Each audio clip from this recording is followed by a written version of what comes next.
Okay, friends, well, welcome. I am Christa Janine, and I am joined by Natalie Bentley, and today we're talking about womanhood and what it looks like for us. And before we dive into everything, I'm going to let Natalie and Bentley introduce themselves, and then we're going to get this conversation started. And toward the end, we're going to have room for you guys to participate as well and join in on the convo. Okay? Don't be shy. You're like, okay. Hi everybody, I'm Natalie. I am a sound practitioner, ceremonialist, and Dharma coach. Hi everyone, I'm Bentley. I'm a yoga teacher. I live in Scottsdale. So I teach yoga out there. I do a lot of yoga events as well, but I also actually work for Alo. So I work on the social and marketing team here. So it's really cool because I kind of get to live both on the inside and the outside, which is really exciting. And I'm so grateful to be here.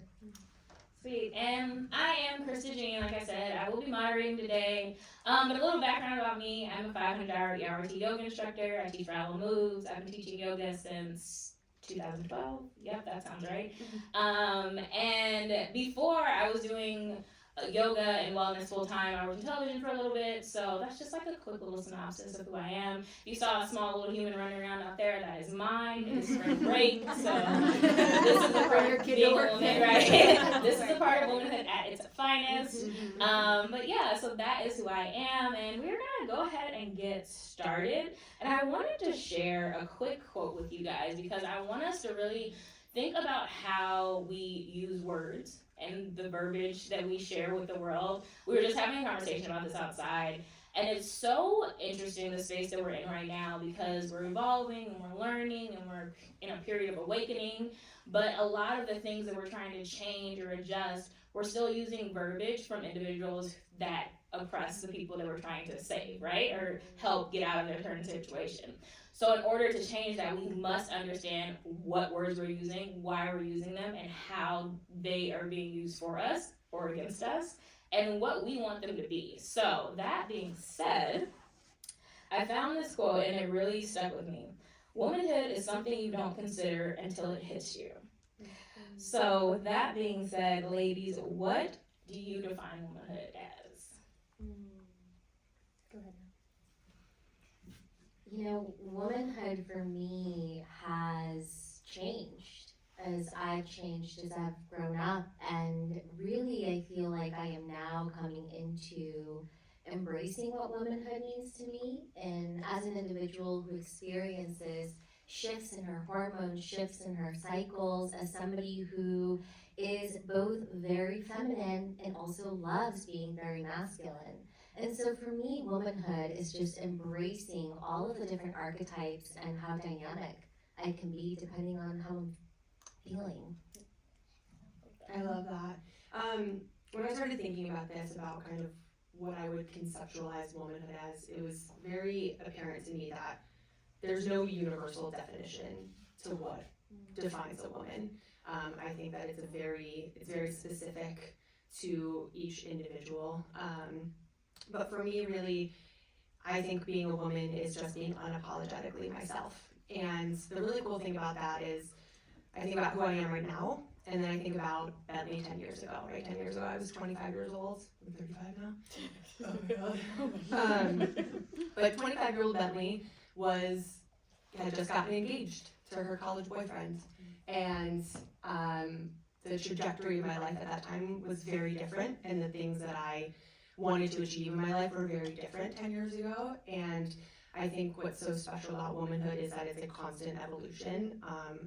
Fast forward 10 years, I'm divorced. I got married, I got divorced, and now I'm in a beautiful relationship with a woman, right? So I'm a queer woman, I'm a sister, I'm a partner, I'm a daughter, I'm an aunt, I'm a dog mom, I'm a social media professional, I'm a yoga teacher. So these are all the things that I identify with, but we have to remind ourselves that they change, right? So don't get so caught up in, oh, this is who I am, because it will eventually change. And I think that that's such a beautiful journey of womanhood, is just this constant evolution.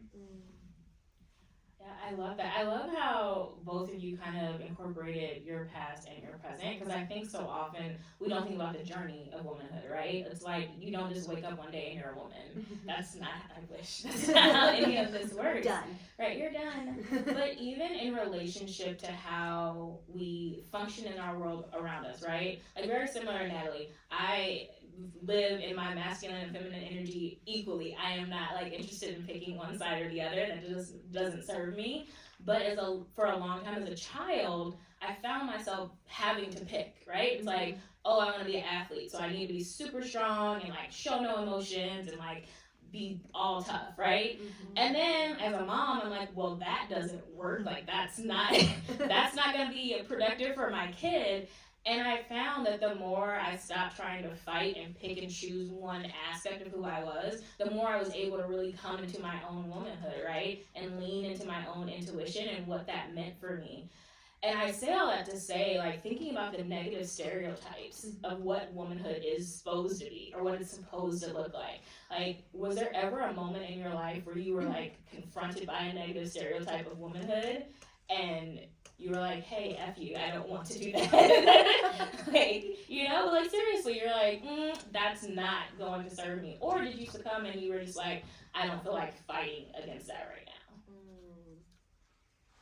Yeah, for me, I think it's been a little bit of both. You know, I think growing up in a Latina household, my grandmother would always be like, you have to learn how to cook and clean and take care of your husband. And even to this day, she's like, are you feeding your husband? And I'm like, he's feeding me. Like, we're fine. Doing great. And I think today, especially today, as you know, the world is so dynamic and we're able to explore all of these aspects of ourselves. It's been interesting to break the mold of traditionally what my family taught me what a woman is supposed to be like, to be, you know, the keeper of the home, to be the person who raises the children. And it's been beautiful to define that in my own way. And not that that's a negative stereotype, I think it's just the more you know, right? The better that you can be and show up. And that's just what they knew, right? It doesn't make them wrong, it's just, yeah, dated. Yeah. Times are changing. Times are changing. When I reflect back on my childhood, I mean, I was your classic girly girl, right? I was wearing, you know, sundresses and painting my nails, and then I probably ran outside and rolled in the mud, which in my sundress, my poor mother probably had a migraine raising me her entire life. But I reflect back on it, and I was so grateful. I mean, I had a wonderful childhood, so I don't take that for granted. I'm very grateful that I had two loving parents. But I had a dad that made me, not like made me learn how to change my own tire on my car and change my oil and fix something when it broke and just get my hands dirty and learn how to do all that stuff. And it was so funny because I went through lots of phases as kids, as I'm sure we all did. And I feel like I swung from the girly side to the you know, the more boyish side, right, doing all the things with my dad. And I think that instilled so much confidence in me as I got older, because I felt like I could be both, right? Like you're saying, we can really balance our masculine and our feminine energy. And for me, it's not one or the other. I can have long nails and go change my tire if I get a flat, right? Because I'm capable of doing those things. And I think that is a space that I think more women should get to experience, so that they become more independent and they become more confident, and like just a reminder that you can take care of yourself. And it's not that it's one or the other, right? Not that you can't rely on people or ask for help or have a man do something for you in that sense. Like, that's great, that's all wonderful, but it's just, I think, a huge reminder that you're capable of doing it on your own too. And then as we get older, we get to carry that with us. Yeah, that's so funny. That reminds me of the story. So one of my brother's friends was getting married, and my dad had like set up all the chairs for the wedding because it was an outdoor wedding. It was great, whatever. And then after the wedding, he like comes back and he's like taking down all the chairs, and I was one of the hostess, so I'm wearing like a gown. Okay, let's like really like envision this for you. I'm wearing a gown with my hair in an updo. I'm in the back of his pickup truck, like helping him put the chairs on the truck. And my mom comes out, and I'm in college at this point. Like I'm not a child. My mom comes out and like is yelling at me to get out the back of this pickup truck, like in this nice dress, like putting chairs in the back of my dad. My dad's like, oh, okay, well, fine. But like that was my childhood, though. Yeah. Like that was my entire childhood. Mhm. Me doing stuff with like my brothers or my dad, and like nice frilly dresses. And my mom was all about that. I grew up in the South. And then, like, she would be yelling at me because I wasn't being, like, a girl. Right. And I'm like, sorry, I don't know who you thought you were going to get as a kid, but my bad. This is who I am. But it just reminds me, though, like, even when you have that balance in your home, Mhm. or not balance in your home, like, how can you still find your own center when you have to enter into the world, Mhm. and the world is different than what you experienced growing up? Mhm. That's so true. Yeah, I think something that I was sharing with both of you actually, is if you are a woman who experiences changes in your hormones every single month, if you go through those cycles, naturally we embody different archetypes. And I think that's something that talking about, maybe not a negative stereotype, but something that's been associated negatively with being a woman who experiences cycles, is that shame around that beautiful aspect of you, of how you change and you mold, and you literally have cycles of death and rebirth every single month, right? And throughout those times you can really embody the different archetypes that show up for you, and one of those is the warrior. And the warrior is a presence, it's a force to be reckoned with, right? It's powerful. And then there's also the archetype of the maiden and the enchantress and the wise woman and the elder, right? And so I think it's really beautiful that today we are all embracing these different facets of ourselves that are so innate and natural to who we are as individuals who experience this in our physiology. And yeah, it's something that I've been playing with a lot lately, with trying to shape my world around that, and honoring my body when I'm in that place where I'm really emotional, and also trusting that stereotype of women being emotional, like, yeah, and that's beautiful. Emotions are energy in motion, and we get to emote and we get to feel, and that is a superpower, right? And so really trying to figure out how to navigate this world that was built for individuals who maybe don't experience those shifts and cycles every month. It's so interesting. It's so interesting to think about that too, because it makes me think, as a young woman, we don't get that education. We don't learn how to balance our world around us and navigate when we're going through these different phases. I mean, at this point in my life, I don't remember ever really learning, besides, the basics, but really applying that to, those moments in your life where you're saying, where you embrace that warrior energy, or you embrace that more soft feminine energy. And I guess sometimes we can almost get mad at ourselves, like, why are we getting so emotional, or why are we getting angry, or whatever it is. And these are all beautiful things, and we should never suppress our emotions, because life is meant to be, lived with highs and lows. But it's just interesting that you talk about it, and we hopefully learn it as we get older, if we come across people that we can learn this valuable information from. But if we don't, you go through life not really even having the opportunity to understand yourself on that deeper level. And so it just made me think, wow, think about how many women out there are not really learning to connect the two. Yeah. So fun fact. So the way, speaking of patriarchy and like how the world is set up. So men can regulate through their cycle, right, their hormones, their existence within 24 hours, which means they can wake up, they can go to work, they can work out, they can do whatever they have to do, and they go to sleep, and then their clock is reset. If you have a uterus, That's convenient. it's convenient for the world that we live in, right? But if you have a uterus and you're going through this hormonal cycle of 28 days or what have you, you're going through an ebb and flow. The world is not set up for you to succeed, like, quite frankly. And then, to your point, you have to figure out, well, how am I going to make this world that was clearly set up for somebody that can regulate themselves in 24 hours and then go on about their life? And I think that is part of the beauty of womanhood. Like now, I know if I'm randomly crying watching TV, nothing's wrong. It's okay, right? But in my 20s, I literally thought I was losing my mind, right? I thought I was crazy. I was like, do I need to be on antidepressants? Like, what is this?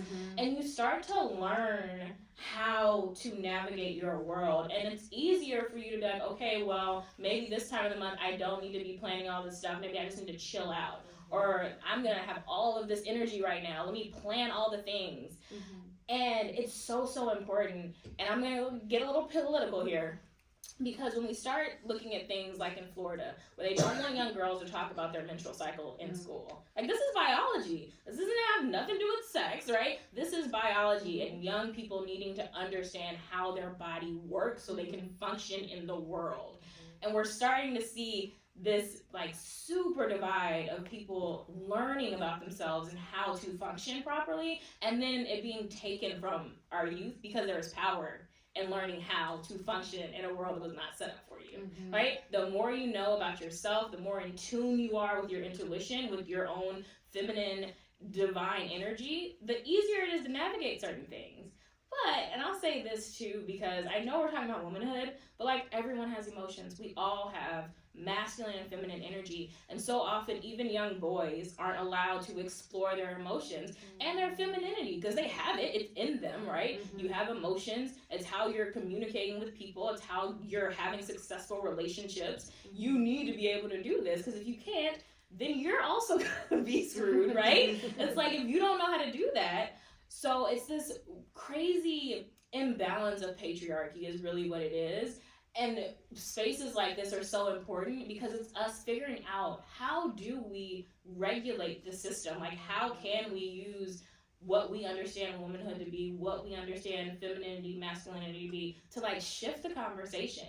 So that being said, like, how do you guys use your womanhood to shift conversations like this? Good question. Go ahead. I'm thinking. Yeah. I that was not one of our questions. I just threw that in there. And so the question was, how do I use your womanhood to navigate conversation? And shift the conversation. I think for me, it goes to knowing thyself. Like knowing thyself truly and allowing for that to be my guiding light in how I navigate conversations, and also approaching things from a place of inclusivity, right? And like knowing that womanhood looks different for everybody. And so yes, I am a woman who also has a uterus and identifies as a woman, but that's not always the case, right? And so I think it's an expanding conversation in how we bring inclusivity into the conversation of womanhood. And then the other thing that's coming up for me is sisterhood. And we can like go into a whole tangent around the sisterhood wound that is so prevalent amongst womanhood, a competition of, you know, it's like that quote of the rose doesn't look at the other roses, it just blooms, right? And like bringing that energy into shifting the conversation and saying, when I'm in my power, when I'm in my power, you know, when I'm in my power and she's in her power and they're in their power, you know, we all win. And so I think that is part of womanhood. We don't need these. We don't need them. Yeah, that's fine. I said that in yoga too. I was like, I'm Italian. I'm loud. I don't need a microphone. No, I love that. And there was so much I wanted to just piggyback off of this second half of what you were talking about women in competition and how society pits us against one another, and that's a whole other thing. But for going back to your question about how we can shift the conversation using my womanhood, is I've spent a lot of time really trying to find my voice. And I think it's so important, especially in today's world, to not only find your voice, but use your voice, especially when it involves other women. I think that you have this opportunity to stand up, right? If you are witnessing something or you're experiencing something, and, you know, maybe we kind of want to be like, oh, that's not my place, I'm going to stay out of it. But I do think that there is a place where we can use our voices and we should use our voices to uplift other women, especially if we see a situation where a woman is being put down, or, you know, I'm sure there's a lot of experiences and situations where that would happen, but I think that it's so powerful to not only work on finding your own voice, trusting your own voice, and using your own voice, not only in your own life, but in other women's, and support them. Yeah. No, and I mean, and so I'll answer the question too, since I put you guys on the spot. Yeah, your turn now. Right. But you know what I find so interesting with this conversation of like embracing other women and supporting and lifting up other women is I found myself in a situation where I didn't necessarily plan to be. Like, I never planned to be an influencer. I never planned to be a full-time yoga instructor. Like, that was not my plan. I did yoga because it was fun, right? And I fell into a role of people needing to see someone that looked like me in this space, right? And then you fall into this other role of, oh, women need to understand that you can have a career and be a mom and be a single mom, and you don't have to be on government assistance. And not that there's anything wrong with government assistance, but like, you can be thriving, your child can be thriving. Like, there are so many aspects of my life that I fell into on accident that are very much so like pillars of who I am as a woman that I didn't plan. Like, I didn't wake up one day and was like, hey, I think I'm going to be a single mom and I'm going to teach yoga. Like, that was not my plan. Like, I was on a trajectory to be like an executive producer of like a TV show. Like, that was where I was headed. And life happens. And I think, again, when you tap into your intuition and your spirituality, it leads you in the direction you need to go, and you follow your path. And sometimes we start fighting that path that we're being deterred to because we're like, that wasn't the plan. That's not what I'm supposed to do. I was supposed to do X, Y, and Z. And by doing that, not only are you hindering yourself, but you're preventing other people from growing too. Because sometimes you have to be the person that shows people like what's possible. Because if they don't see it, everybody's not just gonna do stuff. Like, I'm low-key crazy. I'll try it and see what happens, right? Like, I'll see what happens. If it doesn't work, okay, my bad. But like, I will give it a go. And not a lot of people are like that. So you have to know how to tap into your unique gifts and talents and intuition in order to help other people, because a lot of it isn't even necessarily about you. Like, a lot of the things that you're doing in your womanhood, in your life, it has not nothing to do with you. It's so you can help other people. And I say all that to say, how has your spiritual journey shifted you more toward your womanhood? I was gonna piggyback off that if you didn't ask that question. Yeah. Kind of going back to the whole who Bentley was 10 years ago. I, at that point in my life, had never stepped foot into a yoga class, didn't know what a down dog was, didn't know anything about spirituality or wellness or yoga or none of it. And now, look where I am. My whole life did a complete 180. And yoga for me was such a huge pivotal moment in me developing my voice, right? Not only as a teacher, but as a woman, and finding the courage to go out on my own, to choose to get divorced, to choose a new career path, to do all of these things, to come out of the closet, to do all of these things, right? That was like domino. Ooh, 2017 was a rough year. I don't know, we're gonna have to sit down and discuss this. But without that journey, without stepping foot into a yoga class, and I'm not gonna say step into a yoga class and your whole life is gonna change, but for me it really did. That space, that practice is what gave me the space to explore a whole other world of myself that I didn't even know existed. And, you know, like many people, most people I would assume, who try yoga for the first time, right, especially in Western culture, we walk into a yoga class and, you know, maybe your doctor suggested it, or your friend's like, oh, go to yoga, whatever. And I went in because it was physical. It was, and I hate working out, that's a whole other conversation. But I go, and I'm like, okay, I'll take this yoga class, and, you know, I'm sweating, and suddenly I'm like doing crazy things, and, you know, getting upside down and doing all this weird stuff. And I'm like, okay, this is pretty cool. I'm getting stronger, I'm getting flexible, I'm doing like arm balances and whatever. And about 6 months into the practice, my usual, you know, just going, now I'm going a lot, I'm going like 4 or 5 times a week. I get to Shavasana in my normal Wednesday 6 a.m. class, and I just start sobbing. If you've ever cried in pigeon pose or in Shavasana, you know the feeling. I'm just sobbing, and I cannot understand why. It's just like a whole layer of myself that was coming out I didn't even know.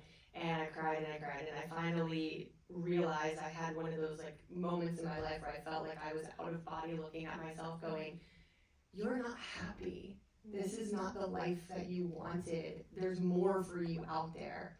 And from that moment, yoga for me became more of a spiritual practice than just a physical practice, and it's both. And that experience opened up a whole new world for me. And from there, I just hit the ground running.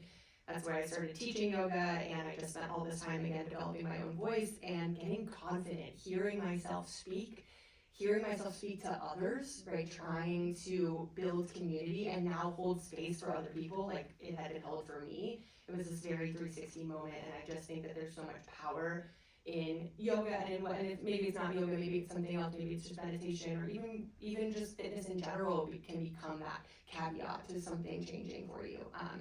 It was just this very, very powerful progression for me to find my own voice and kind of put me on this new path. So. Sorry, that was a long one.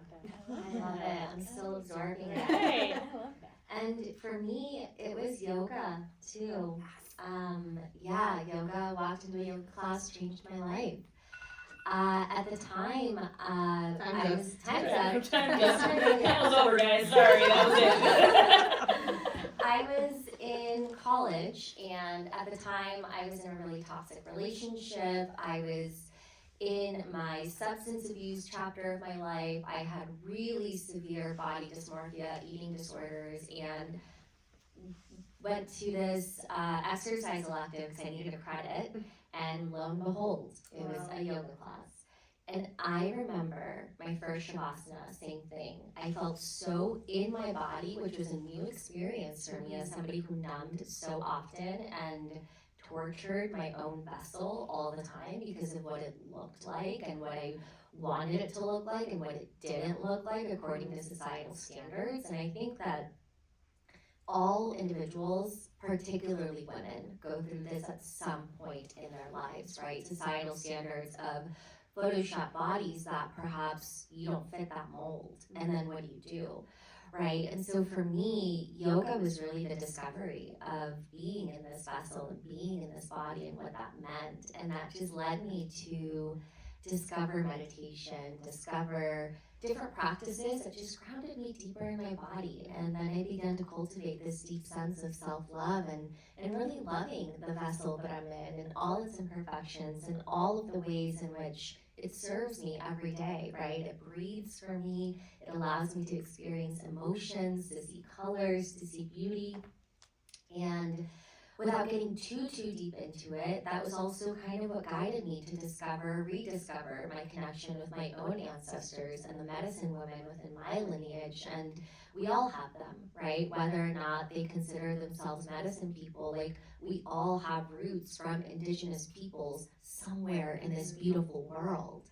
And the reconnection with that, and the women were at the center. The women were the medicine. The women were the ones who took care of the plants, who created the medicines, who, and the women at the center, that was like the way of life.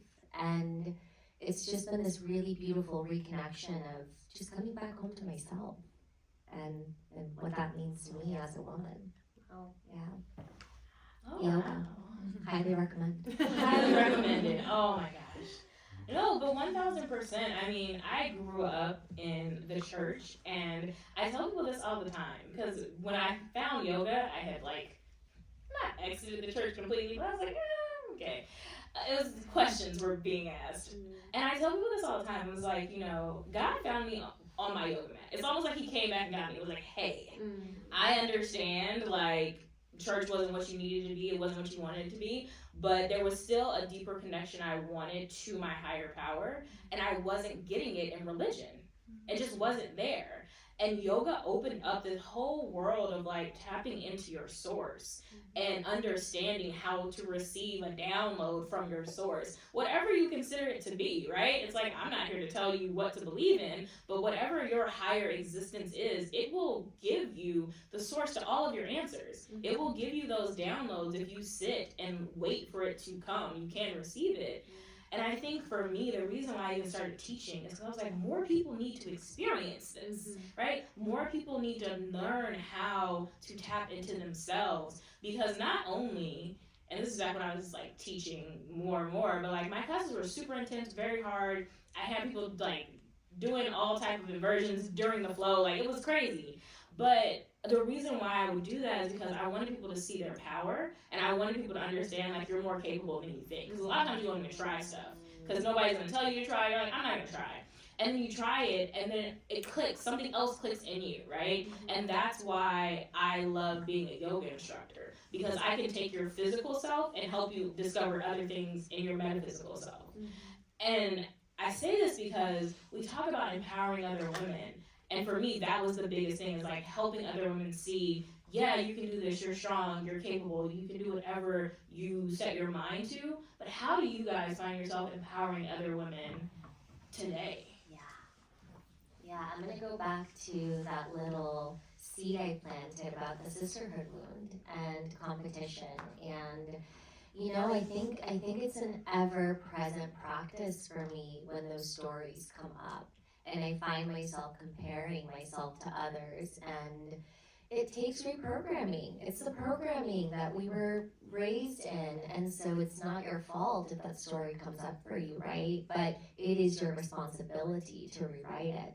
And so for me, anytime that story comes up, I find myself taking a step back and asking myself, where is this coming from? Why am I not seeing this beautiful mirror that's in front of me? Because we're all reflections of one another, right? And what's blocking me from fully seeing this individual in all of her power, in all of her beauty? Why am I so caught up in the story of me, right? It's we. And so for me, sisterhood has been a really powerful tool for me to just connect deeper with others, connect deeper with myself.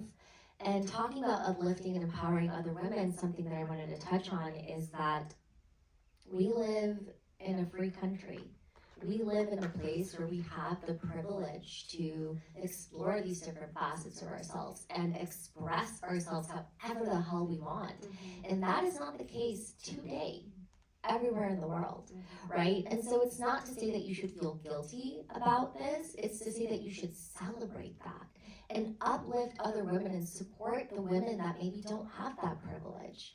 And, you know, we were just talking, the women's rights movement was, what, in like the 50s, the 60s? I mean, yeah. Well, the second wave of feminism was like 50s, 60s. Yeah. And so that's not that long ago, you know? And so I just think the work is still being done, and it still requires for us to carry that torch with pride, with strength, with power, with resilience, and know that when we heal, everybody heals. Because Maya Angelou said, if one of us isn't free, none of us are free.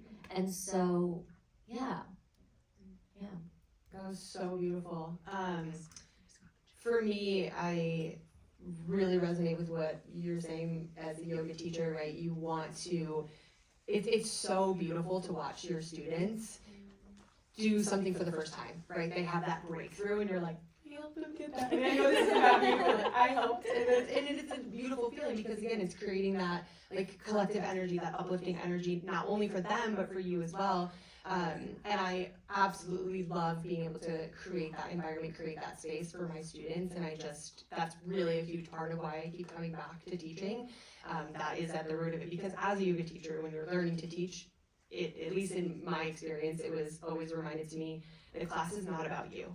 It is never about you. It's what you have to offer, because I can only offer you what my knowledge, but it's about who's in the room, and it's about creating space for the people that are in front of you. And another layer on top of that that's very important to me as I went through kind of my journey is creating a space that's welcoming and safe for queer people. And that's why it was so important for me to really truly find my own voice, because like you said, you know, you didn't know that you were going to become a yoga teacher and an influencer in that sense. And it's like, once you realize that there were people out there who were looking for people like you in this wellness space, I also was reminded of that in a different way, where it's like, okay, well, I had a similar trajectory that a lot of other women will relate to, right? I found myself married, and then I found myself divorced, and then I found myself out of the closet. And, you know, I feel like I too have a unique opportunity to invite women and anyone really who's gone through a similar experience, and to create that safe space for them to truly express themselves, however that looks, however they want to be. And that's what's so beautiful about creating that yoga space, right? When you're on your mat, you can only move and be who you are. You can't come and be somebody else. You can't pretend to be somebody else. It requires you to be your most authentic, your most true self. And that, I think, is such a beautiful place to explore who you really are. And then what you do on your yoga mat, you then get to take with you, right? And I think you get to carry that energy of like, I am, you know, I mean, I was like on my yoga mat questioning, I'm like, oh my God, am I gay? Like, literally. And these are thoughts going through my head, and I'm like, oh yeah, you are, okay. But that was such a pivotal moment, and I don't expect someone to do that exact same thing in my class, but maybe it's happened, and I love that. But I think it's really just about creating that community, creating that sisterhood, creating space for people to just truly be their unapologetic selves and figure out who they are. I love that so much. We have to talk. We have very similar stories. See? Right. Exactly. Fun times. And not to derail it, but I do want us to take a moment to like kind of dive into what our sexuality and womanhood has looked like, right? And how that has intertwined with who we were, right? They're like, are we done yet? 'Cause no, but who we were and who we are now, and how, if at all, our sexual exploration, our sexual existence as we are today kind of led our womanhood, or vice versa, right? It's like, what did that look like for you, and how did the two intermingle? Oh boy, I'm gonna need a minute. You go. Well, for me, as somebody who developed pretty early on in her age, you know, I was probably the first in my class to have boobs, one of the first to get her menstrual cycle, and so I grew up with a lot of shame around my sexuality as a woman, and it was also perpetuated because I grew up in a very religious household. And for me, it's been this journey of self-liberation, of I'm going to go back to like the programming and reprogramming and liberating myself from all of those stories around shame that we carry around being sexual beings, and allowing that to manifest and be expressed however it wants to be expressed. And knowing that there is no right or wrong, it just is. And whatever pleasure looks like for you, beautiful. Whatever your sexuality feels like for you, beautiful. And I think as women in particular, you know, I think there has been so much programming around being innocent and being pure and not being loud. And, you know, it's like, yeah, I mean, not to get religious or political, but like even Mary Magdalene, like she was portrayed as the whore in biblical times, when in reality, this woman was Jesus's partner and fellow healer. And this woman's like entire existence has been this lie that was created by the patriarchy because of the fear of how powerful a woman can really be outside of being pure and innocent. Because yes, and right, we can be so much more than that. And so for me, it's been this really interesting journey of reprogramming these stories around shame, around letting my body be what it is, and me wanting to celebrate it and show it, and that's okay. Yeah, and it's freeing. I agree with everything you just said. That all of that is so true, right?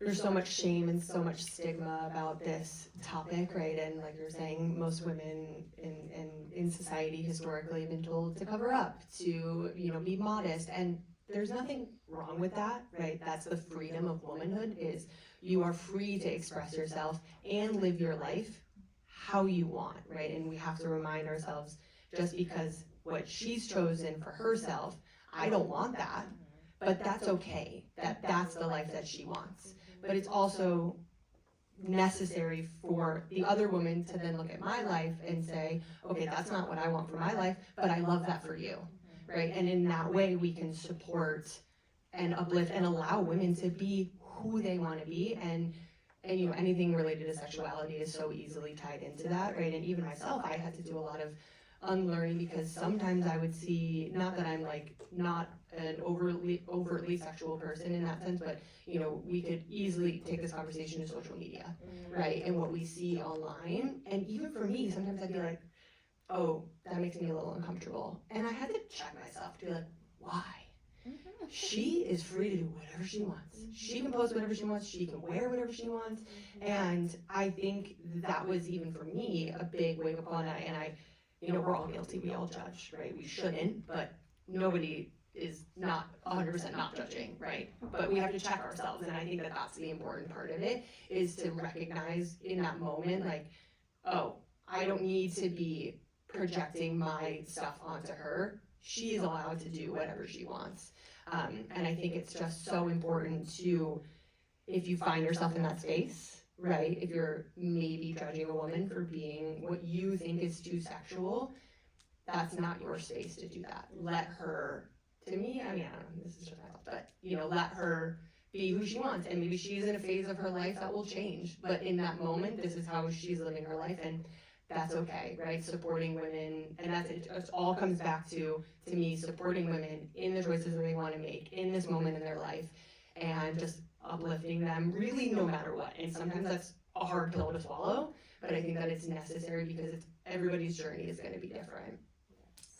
Yeah, and I think it's so important to point that out, because so often when we talk about victim blaming, and we talk about, oh, what was she wearing, or what was she doing, or what's her lifestyle, or what have you, and it doesn't matter. And I know people hate that you say it doesn't matter, but it doesn't. Like, you still have autonomy over your person, and no one else is allowed to enter into your personal space unless you invite them in. And it doesn't matter what you do, it doesn't matter what you have on, but because of the way society has programmed us, right, to be modest, to cover yourself, to avoid the male gaze, which, whatever, like, it's like, for me, thanks. but it's like, it's so, one, it lacks accountability for the other party, right? It's like, you're another human outside of me who can control what you do or do not do. It doesn't have nothing, it should not have anything to do with me. That's one. But two, I feel like when women start to embrace their sexuality, fun story. So when I was younger, before I had a child, we'll say that. I was very, like, free sexually and did not have a problem with it and could have cared less who cared, right? Like, I'm like, this is what I want. I don't want love. This is what I want, in a very, like, primal way, right? And it bothered a lot of people, because that's not what you're supposed to do. I grew up in church. That's not what you're supposed to do. You're supposed to wait to get married and then have babies or whatever. And I was like, that's dumb. Like, in my mind, and like, not it's dumb in the sense of like, if you do it, you're dumb, but like, it just didn't make sense to me and what I wanted for my life. That's not what I had the desire for. I had the desire to figure out what I wanted and then do it, right? Which then led me to Bentley's point, to figure out, well, hey, I like women too. They're great. Like, women are amazing, right? And then that becomes this bigger conversation of, well, do I just like women, or do I just like men? Or it was the whole trajectory, but because I allowed myself to explore my sexuality, I was able to open myself up to the rest of the conversation. And so often, we don't even start the conversation with ourselves. You don't even know what the conversation is to be had. Do I like men or women or what? You're like, I don't know, because I haven't started a conversation with myself. And that is such an important aspect of finding your voice and finding your power. And it's so suppressed in our society. And people are ashamed to talk about it. Don't always talk about their sexuality. Keep that to yourself. Cover up yourself. Close your mouth. Especially as women. And I find in spaces like this in particular, it's so empowering to hear other women share their stories. So what women have really inspired you to embrace your full, like, womanhood and live your, I guess, best life in this moment, right? Go ahead. So for me, I feel very blessed that I have a beautiful relationship with my mom. It was my mom. She grew up in El Salvador, and she was born during the time of the Civil War. And so her parents immigrated to the States when she was 6, and she was left behind and raised by an aunt through a lot of trauma and abuse, and then eventually moved to the States and then had me. And to have witnessed her journey as a woman who has experienced abandonment, trauma, abuse, and she was also the breadwinner of our family. And so I grew up in a home of a matriarch where the woman was kind of like, I was scared of my mom. My dad was like, hey, love you. You can sign my Fs. My mom's like, I only bring my A's to her. And so for me, just to have her as a role model, as an individual who can be all of these different archetypes and carry all of these different torches in the family, was just really inspiring and showed me like what it really means to be a woman, and what it means to be a person who, even amidst all of this pain and trauma, can still have that infinite well of love and forgiveness and compassion in her heart, which I think is a superpower as women, to be so in tune with our hearts. That's so beautiful. I reflect on the period of my life where I found myself getting divorced, which you don't plan on when you get married. But it happened, and the unraveling happened quite quickly, and I found myself alone and didn't know where to turn. And I had a friend who we weren't even really that close. It was more just like an acquaintance, almost friend. We went through yoga teacher training together, and on a whim one night when I decided to leave my situation with my husband, I texted her and I said, I think I need a place to sleep tonight. And her text message to me, no questions, she didn't know anything that was going on. She said, are you safe? And I cried. And it was such a powerful moment to know that I had a woman in my life who was willing to drop anything and everything, and we weren't even really that close of friends. And she said, here's my address. I had never been to her apartment. She's like, here's where I live. Do I need to come get you? And I'm like, no, I'm okay. I'm gonna come to you. And I ended up living with her for 2 years after that, so be careful when you give your address to. But she literally was my guardian angel, sent to me at such a terrifying moment in my life, and I can only hope that every woman out there has a woman in their life that would be willing to do that. And it's also a reminder for you to also do that for the women in your life. And it was just so amazing, and I'm so grateful for her. I love that. So as we come to a close, before we shut everything out and you guys go to all the other beautiful activations outside, is there anyone in the audience that wants to share their story or ask a question? We can pass the mic around. Yeah, absolutely. I'll come to you. You're in an Oh, you got it, okay. I'm pretty loud. I don't need Okay. Yes. I just wanted to say, you both said, like, you spoke about your mum, and I think, like, my mum is just a superwoman. Like, it's so important to, like, take naps in the afternoon with your mum. Like, it is the most wholesome thing. Oh my God, I'm gonna cry. Oh my God, cry, let it out. I'm a cry. We're here for you. I'm a Pisces. I cry all the time. Pisces season needs to end because the emotions are so and Sorry, honey, we had like enough. my I best know. friend is like, she's like my wife. We say we're married already, and every time something goes wrong, I'm a straight woman with a man. I'm like, why am I wasting my time here when I genuinely have my soulmate by my side? Every time we have an issue with a man, I'm like, we're just getting closer to the altar at this point. Like, I broke up with my boyfriend of 5 years, and she lived across the street from me, and I remember lugging my shit across the road, like, I'm coming in, and we've lived together ever since. Oh my Like, God. we share a bed, we are business partners, and I just think not every woman's gonna agree with what you have to say as a woman. Always, yeah. But if you can say one thing just to make a woman's day better, you should say it. Whether her hair is love nice, that. you just think like, you seem funny, like, what do you do? Just interacting to just make a woman feel good. You don't know what that's gonna do for the next week of her life, and how she'll be like, well, this random person told me I was pretty, so someone wants to tell me, like, it just counterbalances the bad stuff when you hear something nice from a woman. So this has been so nice to listen to and feel into, and thank you guys. Thank you for sharing that. It's so beautiful. I mean, if you ever, I mean, I do this. I stand in line at like Starbucks, and I'll see someone, I'm like, you have the most beautiful eyes. All the time. Right? You just like, it's so, it takes a millisecond of your day, Yes. and you watch their eyes light up. And yeah, you feel good, of course, but look at what you just did, and it's such a beautiful reminder, and I'm so glad that you said that. So thank you for sharing that. And it's just a reminder, right? It goes back to community and uplifting, right?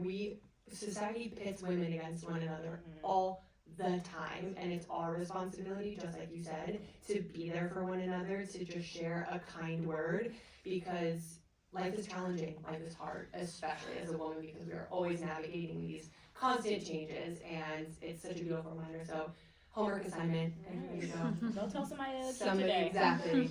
Compliment their outfit, Make their eyes, someone feel make seen. them laugh, something. So I love that. Thank you. One more share from the audience, maybe. No pressure. Go ahead. I actually have a question. Yeah. Excuse me. So you guys are talking about programming, like reprogramming, and that like kind of resonated with me because I feel like that's the stage of my life that I'm in right now. I grew up with a great household. My mom was like super, super feminine. My dad was very masculine, did all the work. My mom did all the cooking, blah, blah, blah. So I feel like I'm gonna, like, when I'm tapping into my femininity and like my masculinity, I like sometimes lean more towards the masculine because like I'm not trusting, I'm like super independent. Like, what do you do to like tap back into that femininity? I got you. She's like, I'll take the rest. Yeah. And I'm a super girly girl too, like, so, but I like do things, like I'm a businesswoman.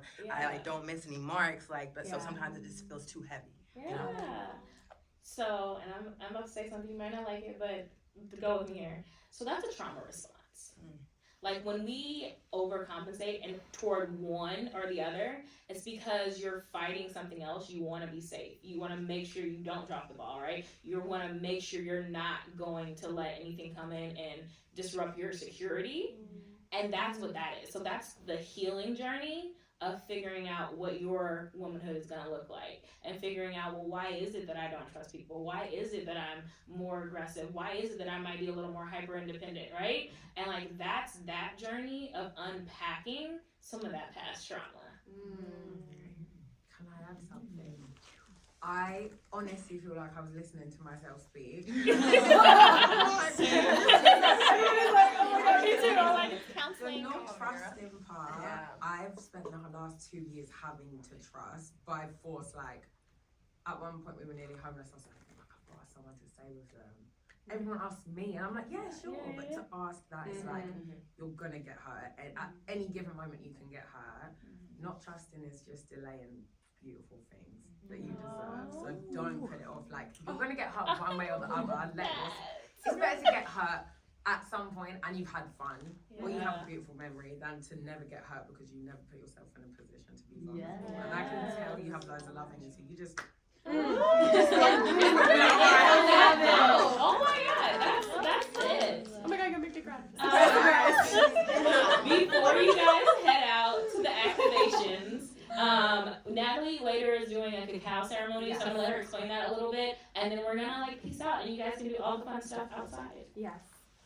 Yes, so we will be closing today with the cacao ceremony. Cacao is the medicine of the Mayans, medicine of Mesoamerica, that being my ancestry, my lineage, and I have cacao that I brought from Guatemala for my recent trip, so it's really beautiful. It was actually grown in a farm that's ran by women, and it's like been passed down through generations, so the grandmothers to the mothers to now the daughters running it.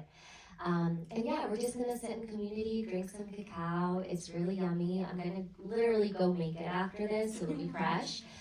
It will be vegan and it'll be beautiful, so hope you can stay for that. Thank you guys. Thank you, Jenny and Ellie. And we will be around for a little bit, so if you guys want to come find us and chat for a little bit, feel free. But thanks, guys. Go enjoy all of the fun activities. Right. That was emotional. Yeah. Pisces season. Everybody's excited. I didn't do it on purpose. I was in the car getting ready. So it's just like, Well, I meant a little bit of it. And then, I was like, oh, yes. Oh, can we? Do you mind taking a photo? Oh my god, yeah.